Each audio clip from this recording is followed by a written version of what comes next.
गरीबी गरीबी वह सामाजिक आर्थिक स्थिति होती है जिसमें लोग अपनी मूलभूत आवश्यकताएं भी पूरी नहीं कर पाते। भारत समेत दुनिया के अधिकांश राष्ट्रों का ये मानना है कि गरीबी का मुख्य कारण आय की कमी होता है।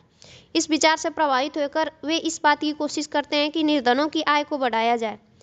इसे गरीबी का मौद्रिक दृष्टिकोण कहा जा सकता है। प्रोफेसर अमर्त्य सेन उपयुक्त विचार को अधिक बेहतर नहीं मानते हैं।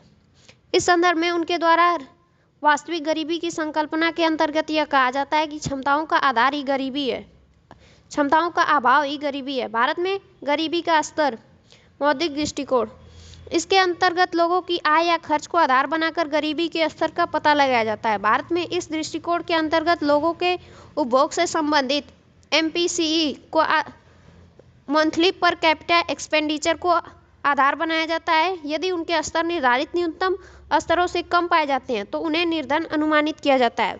वर्तमान में तेंदुलकर समिति की सिफारिशों पर खर्च के न्यूनतम निर्धारित स्तरों की गणना में ऊर्जा के साथ साथ शिक्षा और स्वास्थ्य के न्यूनतम खर्चों को भी ध्यान में रखा जाता है।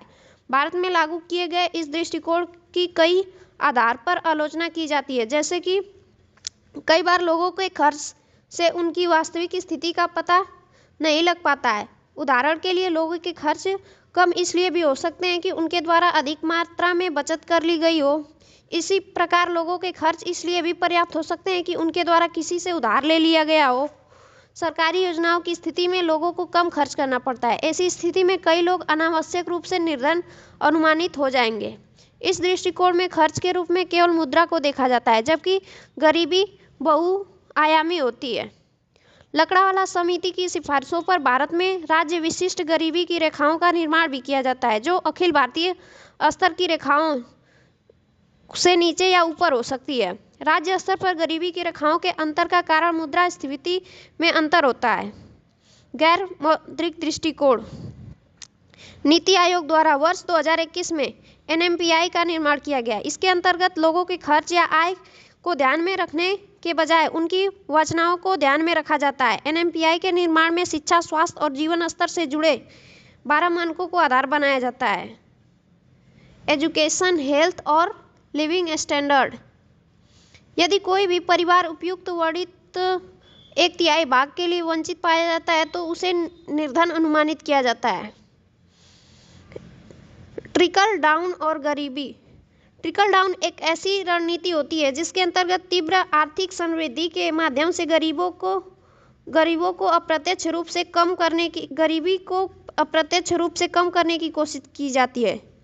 रणनीति के अंतर्गत सरकार के द्वारा विभिन्न सुविधाओं, लाभों आदि के माध्यम से तीव्र औद्योगिक विकास पर ध्यान दिया जाता है। यह माना जाता है कि तीव्र औद्योगिक विकास से ग्रोथ का मतलब समृद्धि, बढ़ावा मिलेगा। ग्रोथ के बढ़ने से रोजगार के अवसर बढ़ेंगे, लोगों को आय प्राप्त होगी और वे मूलभूत आवश्यकताएं पूरी कर लेंगे। इस प्रकार गरीबी अपने आप समाप्त हो जाएगी। इस प्रक्रिया में ये देखा गया है कि भारत समेत दुनिया के लगभग सभी राष्ट्रों में यह रणनीति वांछित परिणाम नहीं दे पा रही है। जॉबलेस ग्रोथ, रोजगार विहीन लोगों को बढ़ावा मिल रहा है तथा आय और संपत्ति की विषमताएं बढ़ रही है। भारत में इस रणनीति की विफलता के पीछे कई कारणों को उत्तरदायी माना जा सकता है, जैसे कि उदारीकरण की प्रक्रिया के अंतर्गत किसी क्षेत्र की उपेक्षा करना। विश्व बैंक के रिसर्चर श्री गौरव दत्त के अनुसार ग्रामोद्योगीकरण, रूरल इंडस्ट्रियलाइजेशन पर ध्यान नहीं देना, MSMEs के विकास पर ध्यान नहीं देना, जबकि उसमें रोजगार देने की क्षमता बड़े उपक्रमों की तुलना में 7 गुना अधिक पाई गई है। श्रम के स्थान पर पूंजी का अधिक प्रतिस्थापन होना। प्रोफेसर VS व्यास के अनुसार भारत में कुशलता विकास पर पर्याप्त ध्यान नहीं दिया गया।